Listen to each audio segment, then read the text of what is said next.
Hello, everyone, and welcome to today's SCORE Fairfield County's live webinar on Time Management Part 2, How to Delegate to Others. I'm Bob Hogan, the webinar coordinator and a business mentor here at SCORE Fairfield County, and I'll be your host today. Our presenter today is Cliff Ennico. More about Cliff in just a moment, but first some brief information on SCORE. SCORE is a national organization started in the mid-60s, and we're part of the SBA, the federal government. We have over 320 chapters across the country and 11,000 volunteers. Locally here in SCORE Fairfield County, we have over 100 volunteers with a wide range of industry process subject matter expertise, and we offer 3 primary value-added services to small business owners. We offer one-on-one counseling that can either be face-to-face, by telephone, email, or Skype. We offer a wide range of educational workshops and webinars like we're doing today, approximately 150 during the course of a year. And we also offer extensive resources on our website, including a network of subject experts that are at your disposal. Our next webinar will be a week from today, on Tuesday, November 7th, when Scott O'Connor will present personal planning in 6 key areas for the business owner. Look for more specifics on our website at fairfieldcounty.score.org. About today's event, we have set aside time for Q&A at the end of Cliff's presentation. If you have a question, please use the chat window in the lower left-hand side of your screen, and you can access that anytime during our Cliff's presentation, and we will take them at the end. We will end the webinar sharply at 1 o'clock to respect your time, and the session is being recorded, and the link to the recording will be available on our website, fairfieldcounty.score.org, within the next couple of days. It's now my pleasure to introduce our speaker. Cliff Ennico is a frequent SCORE workshop presenter and a nationally recognized small business legal and tax expert. His weekly advice column, Succeeding in Business, is syndicated nationally and appears in dozens of major newspapers and small business websites across North America. An attorney and small business consultant based in Fairfield, Connecticut, Cliff has helped over 15,000 businesses during his 36-year career and is the author of 16 books, his most recent being the Crowdfunding Handbook. I'll now turn it over to Cliff. Cliff, all yours. Hey, great. Thanks, Bob. And first of all, welcome to everybody who's taking time off on a very beautiful, crisp fall day to listen to a lawyer yak on about a topic that is, frankly, a key topic for anybody who wants to grow a business, and one of the hardest things for entrepreneurs especially to do, and that is delegate. Let's face it, all of us are a little bit of a control freak, and I confess to this as well. Those of you on the line who know me personally know that I personally do not have a real firm. It's really just me. I work out of my home. I do not have any associates. I do not have admins. I do not have paralegals. I don't even have a dog or a cat. It's just me in my business. And then, frankly, I like it that way. We're going to talk about that a little bit because, not everybody is in the situation of doing this. Oh, by the way, and just a little word of advice, by the way, you really can't delegate to a cat, just so you know. I mean, dogs sometimes you can delegate to, but cats are born 1099s in my experience. These are independent contractors. They all are. We'll talk more about that a little bit later on. But assuming that you don't have any animal companions, how do you delegate? What is the right way to do it? Should you be delegating? What are the things you delegate? What are the things you should not delegate? There are some things you never delegate. We're going to talk about that today. And basically, how do you go about building a business so that it's not just you anymore, but how do you build a team? How do you build a management team? How do you build an organization? That's really what this talk is going to be about. First of all, the usual disclaimer slides. Anyone who knows me has seen this slide at least a gazillion times. The most important thing here, obviously, is that while I do a lot of work with SCORE, I am not a SCORE employee. Anything that I say is strictly Cliff Ennico, and if I do give you some advice and it doesn't work out, and you end up losing your company, going bankrupt, your spouse divorces you, your dog pees on your leg, and you end up living in a diaper box under the Brooklyn Bridge, SCORE is not responsible for that, and frankly, neither am I. I'm a lawyer. I live a million miles away from you, so yeah, go ahead and try it. Go ahead and try. Second thing, though, which really is the more important thing, is while I may be getting into some legal and tax stuff here, especially toward the end of the program, nothing I say on this program should be construed as legal or tax advice. There's a big difference between giving out information and giving out advice. I don't know any of you well enough to be able to tell you exactly what you should do in a specific situation. For that, frankly, you'd have to hire me, pay me some money, do all that kind of stuff, spend some time with me so I get to know you. So while this is some good information about legal and tax issues, do not rely on anything I say as legal or tax advice. That can only be given by a lawyer or accountant licensed to practice in the state wherever you are. So onward. Why do business owners feel delegation? I mean, I said at the beginning, we're all a bunch of control freaks, and I am. I confess. I am a control freak. I'm one of those people who have trouble, delegating anything to anybody, right?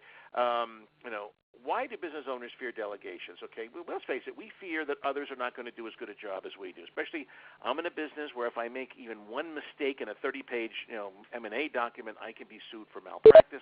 I'm very, very nervous about delegating that kind of authority to somebody else. I'm perfectly happy to be accountable for my own mistakes and errors and omissions and screw-ups, but I am not going to be willing to be liable for other people's, and that makes me very nervous. But there are other reasons as well. There are some people that truly love doing what they do, and they don't want to give it up. They love the process of doing the job. I call this the craftsman syndrome. All of us have worked at some point with a contractor, a plumber, an electrician who's just into his work in an amazing way. He wants to tell you everything about how the circuitry in your house works because he just loves the way that works. He's fascinated by it. And we love working with people like that, but it makes that kind of a person has trouble delegating to others because they love doing the job so much. They want to keep it all to themselves. There are some people, and this is really my category, they are happy being a one-person band. They don't really want to grow the business. I practice law.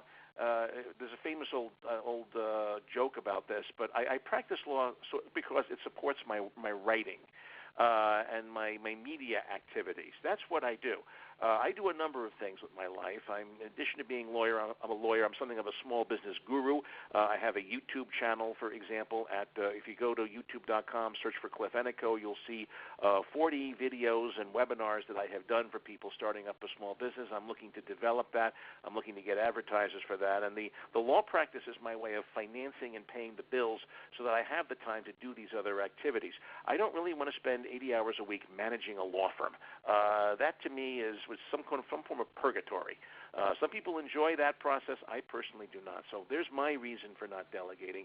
I'm just happy being a one-person band. I don't really want to grow beyond what one person can do.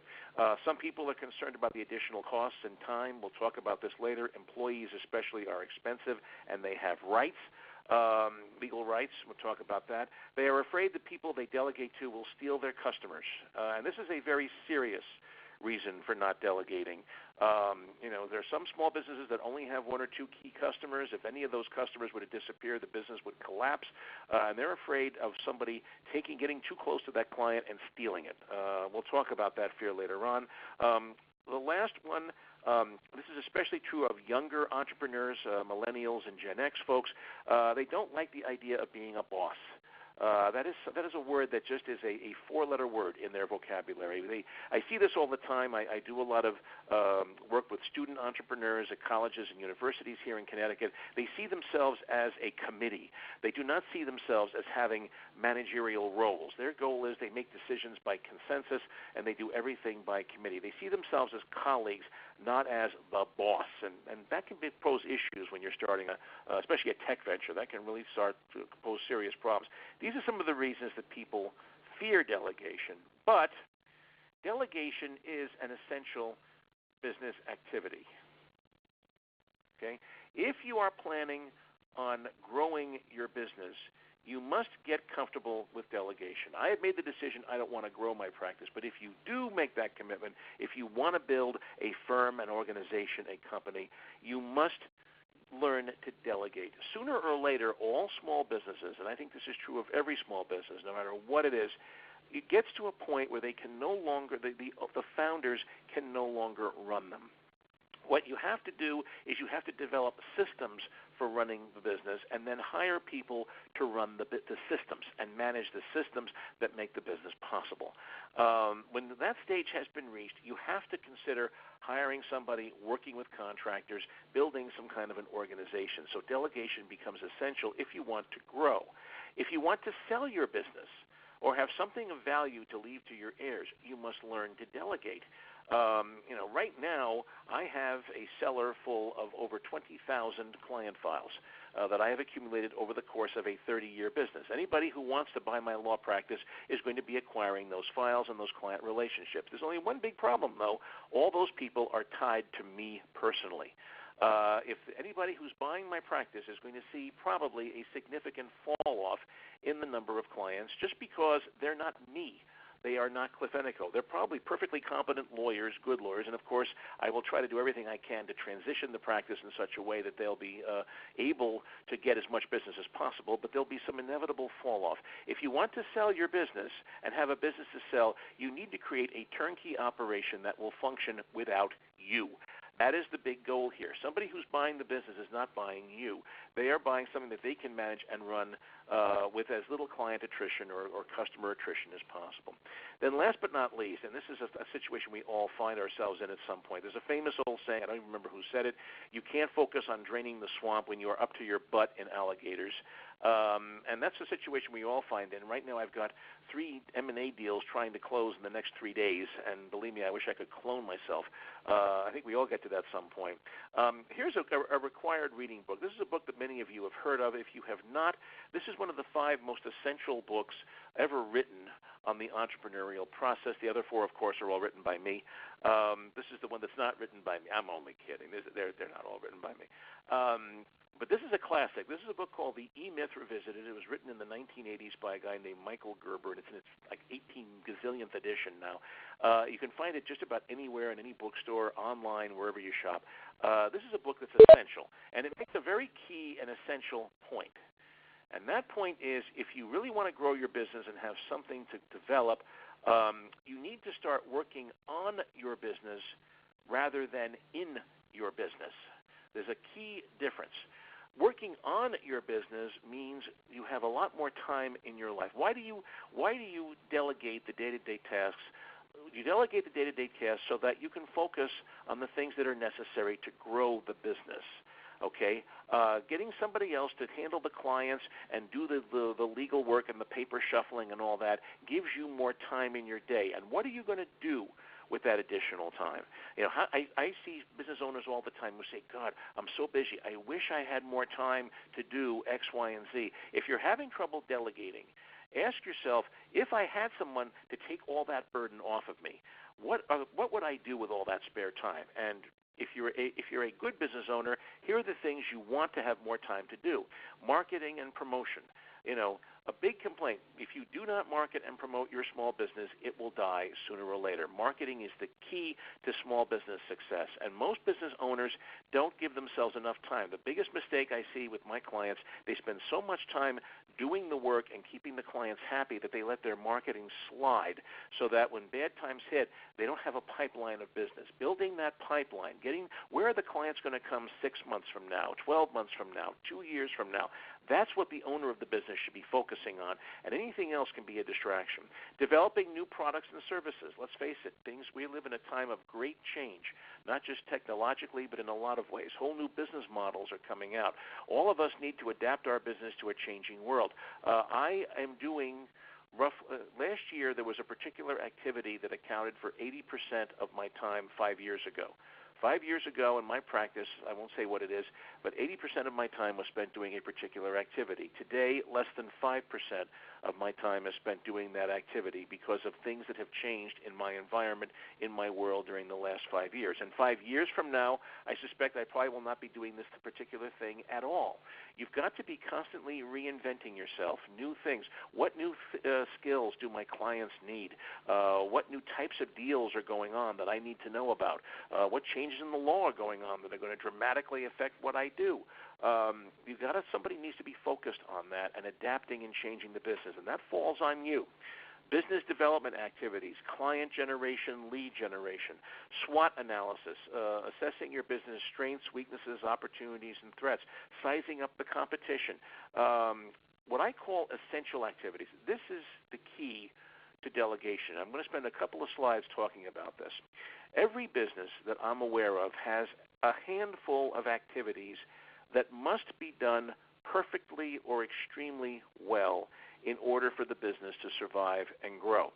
They differ from business to business. No two businesses have exactly the same mix, but every business has a small list, maybe 4, 5, 6 activities that are essential to the business. These are the things that must be done perfectly or extremely well for the business to grow. These are the things that you as a business owner must obsess on. These are the things that you must do yourself because they must be done perfectly or extremely well, and not everybody is going to do them as well as you do. Okay? We're going to talk a little bit more about this concept because it's very important. What are the essential activities in your business? A lot of business owners don't know what they are. They just assume that everything is of equal importance, but it isn't. And we're going to talk about that in a few minutes. Then last but not least, managing work-life balance. Let's face it, every one of us wants to have more time with our family, with our kids, with whatever, with our dogs and cats, whatever we have in our lives. More of us, nobody, there's a famous old saying, I can't remember who said it, but nobody on his deathbed wished that he had spent more time at work. I don't know who said it, but it's not me, so don't quote me. But we all would like to have more time for the things in life that we care about. I want more time to be doing programs like this, doing videos for my YouTube channel. Drafting a 30-page trust indenture for somebody who needs it tomorrow is not something I want to be doing in my 60s, my 70s, and my 80s. I want somebody else doing that. So that is a very valid reason for wanting to delegate. Ask yourself, when you think about delegation and you're worried about all the negatives that I talked about on the last slide, ask yourself, if I could just delegate all the day-to-day garbage to somebody else, what would I be able to do with this business? I think the answer to those questions will make you more comfortable with the concept of delegating. Okay, let's talk about more about these essential activities. There are some things that you should not delegate. There are some people who delegate too much. They over-delegate, and they end up losing control of their business. And that is one of the things you're worried about delegating. You're worried that you're going to lose control. Again, we're all control freaks to a certain extent. And you're right to be a control freak about some things. There are certain essential activities that should never be delegated. These are, and there's not a whole lot of them. Not everything is an essential activity, but every business has, I would say, 3, 4, 5, maybe 6 things that must be done perfectly or extremely well for the business to survive and grow. And these are the things you don't want to delegate precisely because they have to be done perfectly or extremely well. Nobody is going to do these things as well as you do. So you must do these yourself. What are these activities? These are activities that are key to your competitive advantage.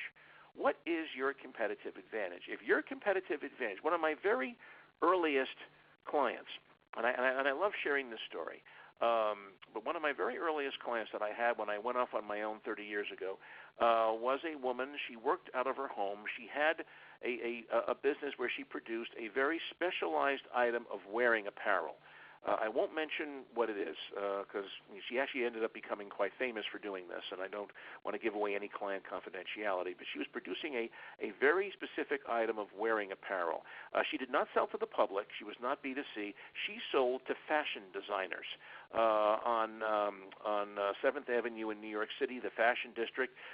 Back then these people would need this particular item of apparel for their spring and fall collections, and her claim to fame at that time, this is back in the 1980s, was that she could produce a prototype. If the fashion designer sent her a sketch of what he wanted, she could produce a working prototype in 10 days or less.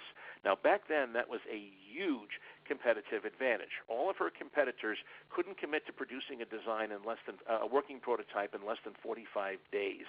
And She was very well known, and she got a ton of business because with her team, she had a virtual office of people who would work out of their homes, and she could turn around the prototype in 10 days or less, and that was a huge competitive advantage. Now today, of course, with CAD/CAM software, you can make changes to these things in real time, but back in the 80s, that was a real competitive advantage for her. So one day she called me up out of the blue and said, hey, Cliff, I'm thinking about actually hiring my first employee. I found this lady at a trade show. She's phenomenal. I don't have time to attend trade shows anymore in the fashion industry. I'm going to hire her. She's fabulous. She knows my business. She knows what I'm doing. She'll go around and help me with my marketing. I'm going to hire her as a VP of marketing. I need help putting together an employment agreement. Cliff, I hope you don't mind. I was in my local library the other day, and I found this wonderful book on how to draft an employment agreement, and there was a good form in there. So I took it. I typed it on my computer. I made a few changes. Do you mind? Just take a few minutes to take a look at this thing. So, I know I'm not making any mistakes. And I said, oh, okay, fine. Fax it over. This was the 80s. We used fax machines and stuff. Fax it over. I'll take a look at it today. And when I hung up the phone, I said, oh, man, I hate it when clients do this to me. I've seen these books. The forms are terrible. They're for a different kind of business. They're meant for somebody in another state. They're not Connecticut specific. So, I'm probably going to have to end up spending. And I told her I would only spend an hour, less than an hour, looking at it. I said I'll look at it today. I won't spend more than an hour on it. I'm going to end up losing money. I'm going to end up spending 2 or 3 hours fixing this thing so it works. And I'm only going to bill my client for an hour. Well, about an hour later, the fax machine goes on, and this contract comes over, and I take a look at it, and it's perfect. I mean, everything was in place. Everything was where it should be. It was specific. I mean, it was specific. Frankly, she put a couple of things in there that I probably wouldn't even have thought of that worked very well for her. The contract was perfect. So I called her up, and I said, hey, just to let you know, I looked at your contract. The good news is I'm not going to charge you anything for this. You did a great job. This contract is wonderful. You did a great job. And by the way, I did ask for the name of the book. Figured you might as well if there's stuff that's that good in there. And I said, just, I'm not going to charge you anything. I can't add any value here, so there's no sense in my charging. Just make sure she signs in the right place. Keep a copy for your records. By the way, while we're on the phone, how's business? Oh, Cliff, I got a problem. I got a 20-day backlog of orders right now. A 20-day backlog in a business where she promises turnaround within 10 days or less. Ladies and gentlemen, this is a disaster. This is horrible. I said, forgive me. You're a terrific manager. You're one of the best I work with. What the heck happened here? She goes, Cliff, I've been so busy with that damn contract these last 2 weeks, I haven't had time for anything else. Okay, now, there's my example. There's my story. Now, let me give you a little pop quiz here. Did she save money on legal fees by doing this contract herself? The answer is absolutely yes. I didn't charge her a penny for looking at this thing. She saved money by being her own lawyer. Did she do just as good a job as I could have done for her? The answer is absolutely yes. She did a perfect contract. She actually thought of some things I probably wouldn't have thought of. She probably did a slightly better job than I would have done for her. But let me ask the third question, which is, did she do the right thing for her business? And the answer is no. What she did, and this is so classic, and I see people doing it all the time, she got so distracted by a non-essential activity that she let the essential activities slide. Her essential activity was turning the client's orders around within 10 days or less. That's what gave her her competitive advantage, and that's what she should have been focused like a laser beam on doing, was making sure. She allowed herself to get distracted. Don't get me wrong, getting the agreement done was important, but if she had hired me to do the contract for her, how much would I have charged her? An hour or two of my time? It would not have taken me anywhere near 2 weeks to draft that contract for her. I could have done it in 1 or 2 hours, and because she's a good client, I may have allowed her to, pay me overtime or something. If she was having a cash crunch month or something like that, I would have let her do that. But by spending 2 weeks of her life working on that contract, she did a great job, but she almost lost her business. She lost a couple of key clients because she missed deadlines. And in a business like that, you do not miss deadlines. So activities that are key to your competitive advantage, whatever it is that gives you your advantage over the competition, that is the stuff that you have to sweat. Relationships with key clients and customers is another important. If your business is 80% dependent on 2 clients, you worship those 2 relationships, and you got to stay on top of them on a daily, weekly, if not daily basis. That is something you don't delegate. If your business is highly dependent on 1 or 2 key clients, those relationships are mission critical. Lastly, activities that are key to driving revenue.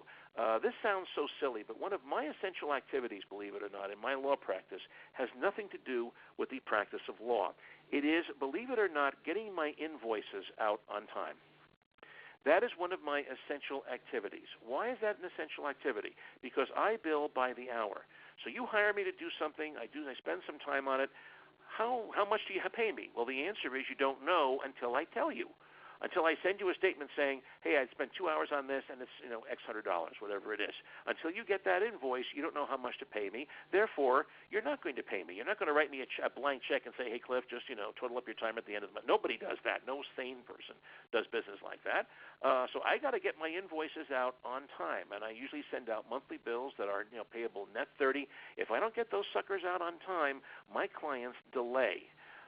There are clients who think that there is a law out there saying that all bills are payable 30 days after the invoice date. And if your bill is 20 days late, they don't see that as, oh, the payment is due in 10 days. They see that as, I got another additional 30, maybe 40 days to pay that invoice. That's how they look at it. So if my bills go out late, my payments get late, and then all of a sudden I have a receivables problem and I may have a cash flow crunch.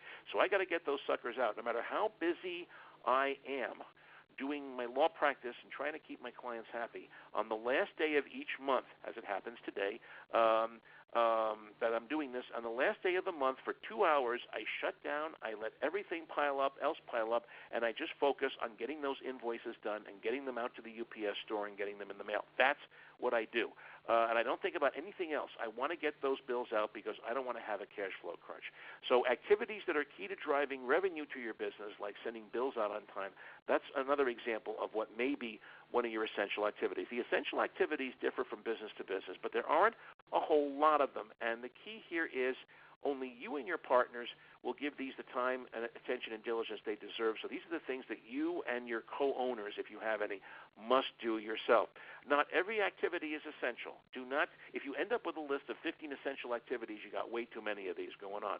If you have trouble distinguishing between important and unimportant stuff, consider hiring a consultant. This is one of the things that consultants do very well. They'll look at your operations, they'll see how you do your business, and they'll help you identify the 3, 4, or 5 things that you must do yourself.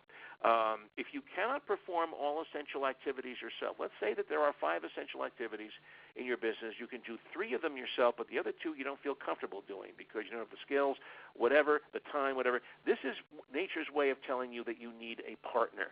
You need to bring on a business partner to do the stuff the essential activities that you cannot do yourself, and you should give them a percentage of the business. Why? Because you want them to spend time to make sure that that the essential activities you cannot do are being done perfectly or extremely well. So these are the things you don't delegate. What tasks should you delegate? Everything else. Everything else. Seriously. And this is the hardest thing for business owners to accept. Once you've identified the essential activities, the stuff you're not going to delegate, everything else gets delegated. Remember my client with the item of wearing apparel. One of the biggest mistakes you can make in running any small business is spending so much time on the non-essential activities that the essential activities are done poorly or not at all. And this is hard for business owners because some of the stuff that you enjoy doing is really non-essential to the business, and you got to delegate it. Some of the stuff and it's not just the boring stuff either, or the difficult or the painful stuff. I hear business owners, I'm going to get an employee, I'm going to give him all the garbage, I'm going to keep all the fun stuff. Well, let me tell you something. You're going to have trouble keeping that employee if that is all you delegate to that person. You got to delegate some of the fun stuff too, for that person to be motivated. It can't all be, we're going to give Cliff the problem clients. That's it. And I'm going to keep all the good ones. I'm going to give Cliff all the bad ones. No. That's it. That relationship is not going to last any longer. Any person who accepts a job offer like that is a masochist. And you do not want to work with people who have psychological problems, okay? No, seriously, somebody who enjoys working with just boring, difficult, or painful stuff, well, we have 2 words for them. We call some of them masochists. The others are called lawyers. That's the other category. People delegate something to me because it's boring, difficult, or painful. And I love doing stuff like that. I'm only kidding. But seriously, be careful when you delegate. Make sure that you're giving enough of the fun stuff that the employee or whoever, the person you're delegating to, is motivated to do the job. Okay, now let's talk about the actual delegation process. We've talked about now what you don't delegate, what you do delegate. Now, how do you delegate? What's the process involved? There are 3 steps. First, you have the right person to delegate to. Okay, there are different kinds of people you can delegate to. There are differences between them. I'm going to talk about that for a minute. Find the right person to delegate to. Train and explain. That's the next step. Once you've found I'm going to call them a delegate. I'm not going to get into employees, independent contractors quite yet. We'll do that later. But when you find someone that you want to delegate to, you have to train the person and explain how things work. And then 3, stay on top of things so you don't lose control of your business. I mean, over-delegation is just as much a problem as under-delegation. Okay. So let's take step number 1. To whom should you delegate? Well, before you start talking about people, you should think about technology. Sometimes the delegate is not a human being with flesh, blood, and a pulse. Sometimes it's an app or a piece of technology or a piece of software. Is there an app for this? Is there a piece of technology you can hire that or buy and that will do the task that you need done? Nice thing about technology, it works 24/7. It never forms unions. It doesn't have to be, you have to pay a little bit for maintenance and upkeep, and maybe there's an annual subscription fee, but you don't have to pay wages, benefits. They don't have personal psychological problems. They don't develop unions. Sometimes they do break down at critical times, but it's usually a mechanical thing that you can resolve. Before you even consider looking at a human being to do a task, you should consider whether there is a piece of technology out there. There probably is that will do at least some of the things that you need this delegate to do. Assuming that there is no technology, though, there are 4 categories of people, of human beings, that you should consider delegating to: partners, employees, independent contractors, who include professionals. We sometimes call these 1099s because that's the IRS form that you send them every January. And then spouse and family members. Now, I include them as a separate category. Of course, spouse and family members could either be partners, employees, or independent contractors, but there are special rules and special things to think about when you bring on spouses or family members in your business. And I keep them as a separate category for that reason. Let's talk about the pros and cons of each delegate, human delegate. We're not talking about technology now. Well, actually, we are talking about technology. Let's talk about each of these 5. I apologize for the small type on this side, but I wanted to get everything on one slide just to make things easier. Technology, we already talked about this. No need to pay salary or benefits. They can break down at critical moments. They can become obsolete. You're constantly looking to upgrade them. Another negative of technology, it may create a we don't care image for your business. We all have had, any of us who have ever called customer service and have gotten a robo-recording knows what this is all about. The reason we hate this thing is not because it's efficient. In fact, if you're patient and you follow the instructions, usually you will get the answer or the service you need, but it projects a we don't care about our customers image, and you got to be careful about that. If you are thinking of using a robotic phone messaging system, think very carefully about the image you're sending your customers, your key clients. So that's technology. Now let's talk about partners. The good news about partners, they don't get paid a salary normally, although they do get something called a draw, which is something you negotiate with them. This is how they pay their bills each month. I won't get into that. That's another webinar that I'll probably do for SCORE on another day. They get a percentage of profits. So if you bring me on as your 50% partner, I don't get a salary every month. We look at the profits that we make each month, each quarter, each year, whatever, and I get 50% of that, and you get the other 50%.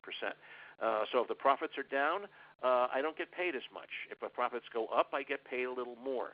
My compensation is tied to the performance of the business, which is better than having to pay a fixed salary that you have to pay someone whether your business is running well or whether it's running poorly. Another advantage is we have skin in the game. We're more committed. You can delegate essential activities to a partner because I have skin in the game. I care about this business. This is my living. I want this business to succeed, so I'm going to knock my brains out working 90 hours a week to make sure that this essential activity gets done, whatever you've delegated to me. You can delegate essential activities to partners. You cannot really, or you shouldn't really, delegate them to other people. We'll talk about that in a minute. There's a big negative, though, with partners. Once you bring somebody on board as your partner, the only way that you can get rid of them legally is to buy them out. They can be tough to get rid of. If an employee screws up or does something wrong, or you don't like them, or they're not showing up to work, you can fire them, usually. Unless you have a contract that says otherwise, you can fire them. You give them a couple of days' notice, they get unemployment, and they move on with their lives. If someone's a partner, though, you can't just fire them. They still own a piece of your business. And a big mistake that a lot of small businesses make is a partner goes over to the dark side, the other partners get together, they boot him off the island, but he still is entitled to X percent of the profits of the business for years and years and years until you work out something with him or his estate or his grieving spouse or whatever. These things happen. And as a lawyer, I spend a lot of time dealing with those kinds of situations at great expense to you. Which you want to avoid. So partners can be tough to get rid of. If you bring on somebody as a partner, you have to have a very clear agreement with them as to what will happen if the relationship doesn't work out. What's the exit strategy going to be? How much will you pay them? Or how will the purchase price of his shares in the business or her shares in the business, how will that be settled? It's called a buy-sell agreement. And I spend a lot of time, lawyers spend a lot of time doing these. A good lawyer will do this for 2 to 3 hours of their time. That's about what you should expect to pay for something like that, unless you have a really complicated business, in which case it might be a little bit more. So those are partners. They get a percentage of the profits. They're very committed, usually if they're good, they're very committed to doing a good job, but they're hard to get rid of if the relationship doesn't work out. Let's talk now about employees. Okay? Good news is you can tell them what to do and fire them if they don't. Okay? You can direct and control their activities. If I'm signing on to work for you 40 hours a week, during those 40 hours, you run my life. You can tell me what to do, when to do it. Hey, Cliff, stop doing that. Do this thing over here, and then go back to that later on. You can drag me around by the nose. You can do all of that. The IRS doesn't care. That's what makes somebody an employee. In the old days, we didn't call them employees. We called them servants. Master and servant. Even as a young lawyer, I remember when I had to do research on employment law, the category was not called employment law. It was called the law of master and servant. I love that. It's like something like Charles Dickens or something like that. I used to love that. There are negatives, though. Employees are expensive. They have you have to pay payroll taxes on them. FICA, FUTA, Medicare, all that good stuff. They have legal rights. They can sue you for wrongful termination sometimes. They can sue you for discrimination if there's sexual harassment going on in your workplace. As we all know, there's been very highly publicized cases of sexual harassment going on right now in the press. They can also unionize if they're unhappy. They can gang up on you and form a union, in which case your life is going to be totally miserable as a business owner. One of your primary goals in running a small business is to prevent unions from forming and doing everything you legally can to prevent that. Because once unions form, your entire cost structure now is in their hands, not in yours. So that's the pros and cons of employees. Independent contractors, 1099s. Advantage, the relationship is snap-on, snap-off. No salary, no benefits. Every consulting agreement that I've ever looked at has a clause in there saying either party can terminate on X days' notice, with or without cause. It's snap-on. Things don't work out. You just give them the 10 days' notice. You pay them up to that date, and boom, they're gone. They can't do anything about it. There are negatives, however. Because they are required by law to have multiple clients, this is something we'll talk about a little bit later, you cannot have an independent contractor who works exclusively for yourself. They must have the right to work for multiple clients, and they get to manage their time. They work for other clients. Sometimes they're working for one of your competitors, and you don't know about it. That can actually happen. And as long as they keep your trade secrets confidential, there's nothing you can do about that. They're much more likely to steal clients than employees are, as a rule. So there's a greater risk. You don't have as much control over independent contractors that you do over employees, and that creates additional risk in that relationship. Last but not least, spouse and family members. Like I said before, a spouse or a family member can be any of the above. But there are special rules. Number one, they can be extremely cheap labor. Sometimes they will work below minimum wage. Sometimes they work for free, because you are called dad or mom. They're not going to form a union against mom and dad, not if they have a brain in their head. It's not going to happen. You can get away with a lot more with as long as you honor the child labor laws, obviously.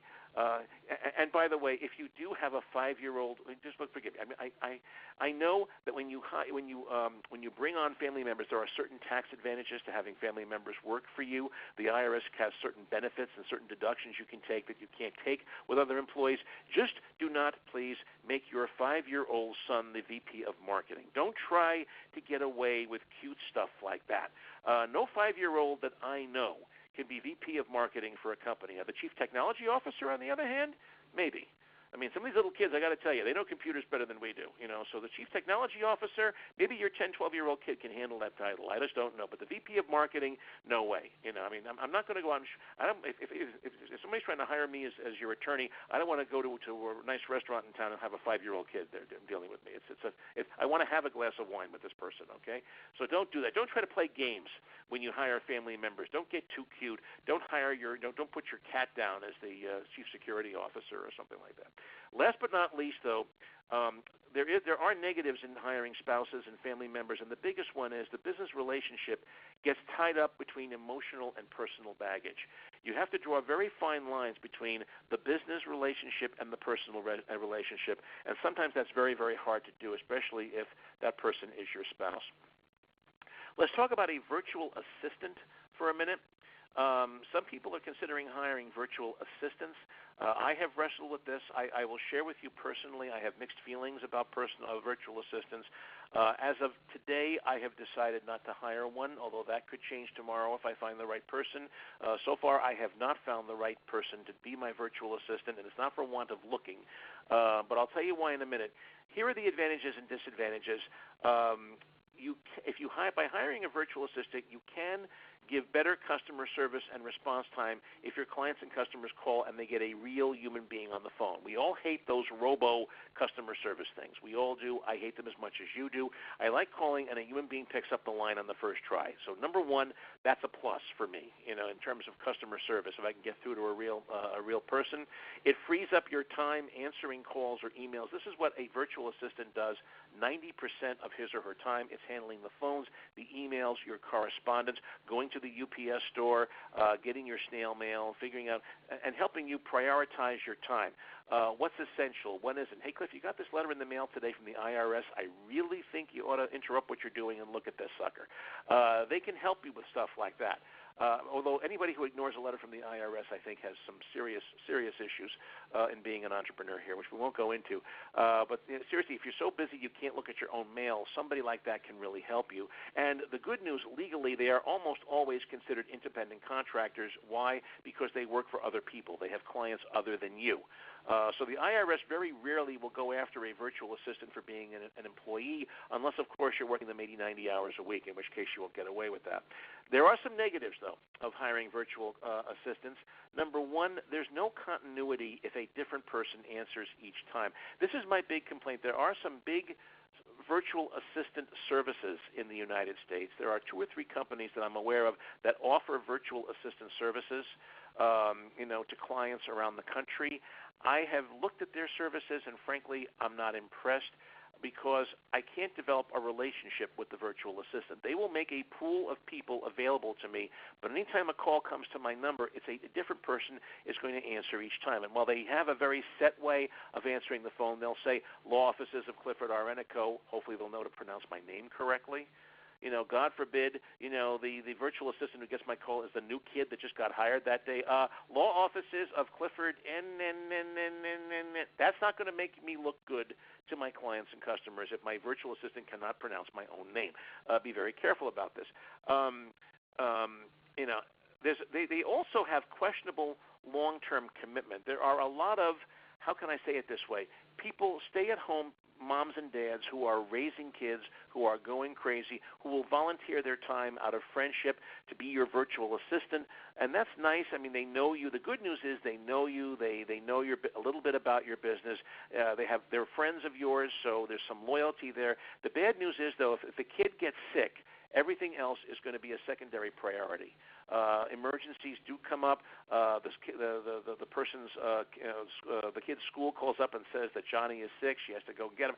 Has to go pick him up, do whatever. You don't have consistent coverage. And there's also a question of long-term commitment too. Once the child has reached the point where he or she can go to school on their own without supervision, that person will probably be looking for a full-time job sooner or later. They won't want to stay with me as a virtual assistant for 5-10 hours a week. They need more income. So there's less, how can I say it, less of a long-term commitment sometimes with virtual assistants. They may not have command of the English language, or they may speak in heavily accented English. This is another one of my big faults with the big companies that provide virtual assistant services. Sometimes they have a room full of people in the Philippines, Taiwan, someplace like that. If they speak English, they speak with such a heavy accent you can hardly understand them. That's not good for customer service. Let's face it, you all know when you have reached a call center in India. You do not have to think about that. You know that you're in Bangalore somewhere. They may not be as careful with you and your client's data and information because, again, there's not that commitment to you. There's not the loyalty. They're spread pretty thin. They may not know how important it is to keep your trade secrets and your information confidential. Last but not least, they don't live in your business, so they can't answer questions as a real administrative. I mean, let's face it, when I call an office and I get an admin person, I expect that person knows something about you. I can actually leave a detailed message. Hey, look, this is Cliff Ennico. I'm calling about the XYZ matter. Listen, just tell him my client's willing to walk from the personal guarantee. He's willing to do something else. And she'll know what that means and how to relay that to you. Okay? If that's not the case, if that person doesn't know your business, they can't do that. All they can do is say, well, I'll take a message and I'll get back to him. Whenever I try to leave a detailed message and the answer is, well, let me talk to him. He'll get back to you later today. I know I'm dealing with a virtual assistant because they can't help me get my message through to the person I'm trying to reach. So these are some of the negatives of virtual assistants. And because of the negatives, I myself have chosen, at least up to now, not to get one. But for you, it may be absolutely perfect. I'm not saying, what applies to me applies to everybody. I never say that. Okay, so step number 1, these are the people you delegate to. Now, step number 2, getting your delegates up to speed. Training them. There's 3 steps to training. I do, then we do, then you do. I perform the task. You look at me, see how I do it. Then we do it together, as a team, so you can see what's going through my head. And then at some point, I hand it over to you, and then you do it without me. Those are the 3 steps of training for any delegate, even a virtual assistant, by the way. You would go through this process with them. Explain how you want things done. Focus on the goals, the outcomes, and the limits. Don't just talk about how to do it step by step. Focus on, well, here's what we try to do. When a client calls and asks this is what they're concerned about. Here's how we handle it because this is what we want to happen. Let them know. Don't just tell them the how. Give them the why as well of what they're doing the way they're doing, and be very clear where their limits are. At some point, you want them to involve you. You don't want to over-delegate to them. So if the client really says that they're having an issue with something, get them to me immediately. Don't even try to get involved and try to give legal advice which you're not competent to give. If they really do have a serious legal question, it goes right to me. Let them know where the limits are of their activities. Then monitor their activities and provide useful feedback. Communicate with your delegates. Don't just delegate and then run away. Okay. Here's how to motivate the people you delegate to. Bottom line here is your delegates should want to work with you. They should want to work with you. Why will your delegates want to stick around for the long term? Think about that. You want people you don't want to have a constant revolving door where people are coming and going every 2 weeks. You want to have people to stick around for at least several years. Why will they want to do that? What's going to motivate them? Don't be stingy. I mean, really, pay prevailing wages for employees. If everybody else in the neighborhood is getting $100 an hour, give them $100 an hour, maybe 90, but don't give them 50. That's an insult. I mean, the minute they get a better offer, they'll be gone. Offer at least basic benefits if you can. For contractors, don't over-negotiate fees. I hate to say it, but whenever a client, comes and starts haggling with me over my fee, I don't like that. That, to me, tells me all this person cares about is getting the cheapest possible service. They don't care about quality. I don't want to work with this person. You turn them off when you over-negotiate. You may get the price you want, But believe me, that person is not going to be dedicated to you as they will be to other clients who are paying them more. I hate to say it, but when it comes to prioritizing my time, some of you have listened to my time management webinar that I've done for SCORE, and if you haven't, it's available on the SCORE website. It's also available on my YouTube channel. Believe it or not, people, when prioritizing your time, the clients that are helping you pay your bills always get priority over the clients who don't. Keep that in mind when negotiating fees with somebody like me. Last but not least, treat independent contractors with respect. When prioritizing my time, the people I like always get a little priority over the people I don't. And then think seriously about making your delegates the successor to your business. Someday all of this will be yours. At some point you are going to retire, you're going to sell your business, and that's where some of the best buyers out there for your business, potential buyers, may be the people that you've delegated to over the years. Okay, last but not least, trust but verify. Okay, it's still your business. There's an old saying: you can delegate authority, but you cannot delegate responsibility. Be very clear about the limits of the authority of the people you're delegating to. Stay on top of things. Do not micromanage. People hate micromanagers. Don't pop into your employee's office every 5 minutes saying, "How's it going? How's it going? How's it going?" They hate that. Give them some breathing room, but make sure you're on top of things. Insist that customer complaints be brought to your attention immediately. If someone's having a problem with one of your delegates, that is your problem, and you want to be the one to deal with that. That could be a life-threatening conversation for your business. If I'm really ticked off at the way I'm being serviced, I'm going to be looking at it for another professional, another business to service me. And you definitely want to hold on to me as much as you can. Never let a delegate, handle a client complaint. That is something where it goes right to the boss. Then last but not least, never let a delegate get too close to a key client or relationship. Here are some legal issues that arise when you delegate. This is not primarily a legal program, but let's just cover some of the basics. There's a famous old doctrine. It's Latin. It's called respondeat superior.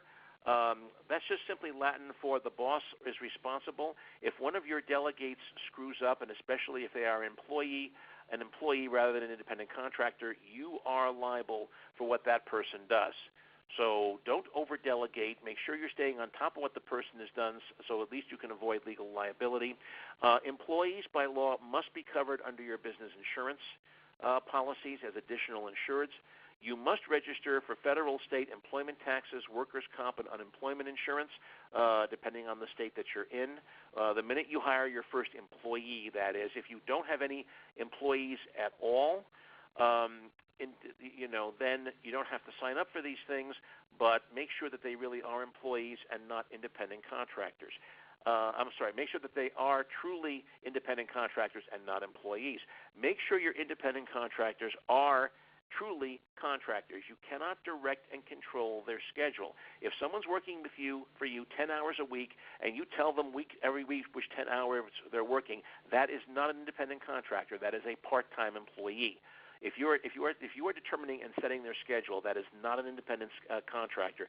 That is if during that time they work exclusively for you, that is an employee. You cannot be their only source of income.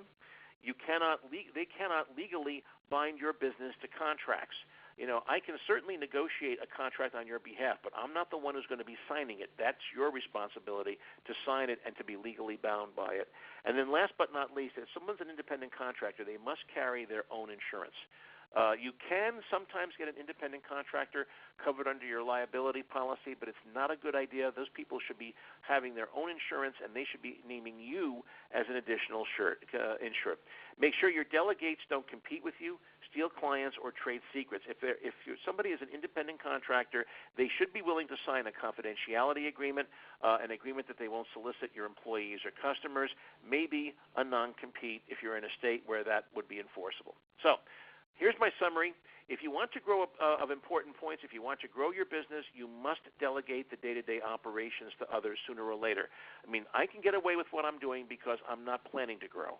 I'm not looking to build a $5 million law practice. If I did, there's no way that I could do that myself. I'd have to hire paralegals, associates, assistant lawyers, and other people to make that business happen.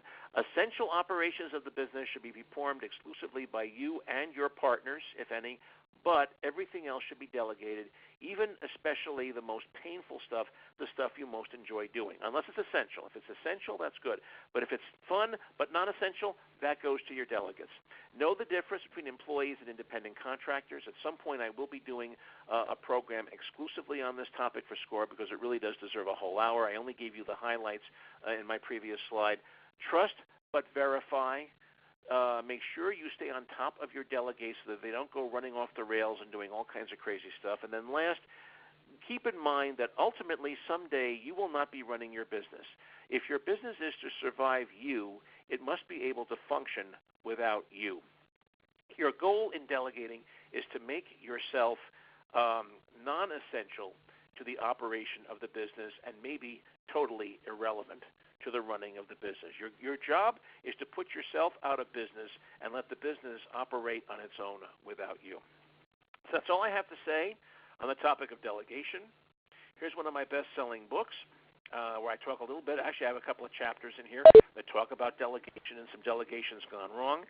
And here is where you can reach me if anybody has any questions and answers. So with that, I'm going to turn the floor over to my friends at SCORE. And if you have any questions or on this topic, please feel free to reach out to me. I'm here.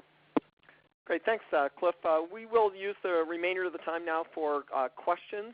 Just a reminder, if you have a question, please use the chat feature in the lower left corner of your screen, and I'm sure Cliff will be glad to answer any and all questions on this topic of delegation, or if you want clarification on one of the topics he covered, I'm sure he'd be glad to go back to that as well. So we'll give people a minute or two here to submit questions, and I don't know if you've got any comments in the interim, Cliff, while we're waiting for questions. Well, it's one of those topics that's, without getting into specific examples, the hardest thing is psyching yourself up to delegate and realizing that that's important. I mean, we all have been in situations where, there's a task that we really would rather not do. We should delegate it to somebody else. But we say, you know what, if I give it to him, it's going to take him 2 hours, and then I'm going to have to take additional time to oversee it and make sure he's doing it correctly. I can just bang this thing out in 15 minutes. So I'm just going to bang it out in 15 minutes and do it myself.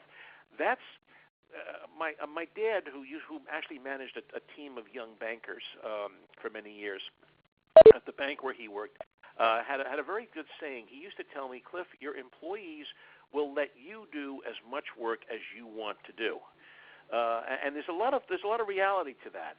If the more work he kept on his desk, believe me, his employees never complained about the fact that he was doing a lot of things himself. So that's my thing. Could you share the book, The Fashion Designer Pulled the Employment Letter? Oh, okay. The short answer is no. I'm not going to tell you that. First of all, it's woefully out of date. I will tell you that. It's one of those books that has not been kept up to date, which is a major problem. Whenever you find an old law book at a library book sale, do not rely on it because it's probably out of date and it's probably going to do you more harm than good. Although you could certainly hire a good lawyer, I can't imagine who would share with you his best forms that he has on this. The question, what do you think of third-party delegation systems like Upwork or freelance.com? Okay. These are a couple of I'm going to call them the corporate virtual assistant companies that I was kind of talking about earlier in the presentation. There are a couple of others. The problem with these, they're okay. The problem with these is that there's no continuity. With freelance.com or lance.com or upwork.com, you're getting someone who will work on that particular project. And the good news is they probably will be considered an independent contractor, not an employee. The bad news is that there's no continuity of relationship. Every time you deal, you're going to get a different person. And that may be okay, depending on the kind of business you have. But if you're in a business like mine, where relationships are important, if I'm letting a contractor, a freelancer, handle a project for me, I kind of want that person to help me out on a regular basis. And that's kind of hard to do with some of these services that are out there, these virtual assistant or freelance type services. Now, there are some services that will actually help you identify independent contractors and then will allow you to work with that same people on an ongoing basis. And if that's the case, then it might be worth doing. But again, not all of them are set up that way. Cliff, we'll take maybe one more, but also there was one a person asked, what was the name of the book on the previous slide there? I think you went through that slide pretty quick. Yeah. About delegation. These are, I write a syndicated column on small business, which is about 100 newspapers around the country, and these are a collection of some of my best-selling columns that I've done over the years. A lot of fun stories. Great bathroom read, by the way. But there's a couple of chapters. In fact, the story that I told earlier about the lady who almost lost her business because she got distracted by a non-essential activity, that story is actually in there as one of the chapters. Question about partnerships. First of all, they do not have to be 50-50. That's something you negotiate with a particular partner. There is really no difference between giving them a percentage of the business and giving them a percentage of the profits. Those are really one and the same thing. If somebody is your partner, they own a percentage of everything that you do. The pencil that you are looking at in your hand right now is not owned by you anymore. It's owned 60% by you and 40% by your partner. That's how partnerships work. Partnership deals are very, very sensitive. My strong advice is do not bring somebody on board as a partner without having a very good lawyer working with you, because that relationship is going to be key to your business going forward, and you want to make sure you spend money to make sure it's done correctly. Okay, thanks, Cliff. Unfortunately, that's all the time we have for questions today. Just a reminder that we do sponsor 2 webinars each month, every other Tuesday, the next one being November 7th. Topic is personal planning in 6 key areas for the business owner, with Scott O'Connor presenting. So on behalf of SCORE, I'd like to thank you all for attending today's live webinar. Please fill out the evaluations that will be sent by email following the presentation today. And if you want to access the recording, it will be on our website, fairfieldcounty.score.org. So in closing, big thanks to Cliff today for presenting, and have a nice day, everyone.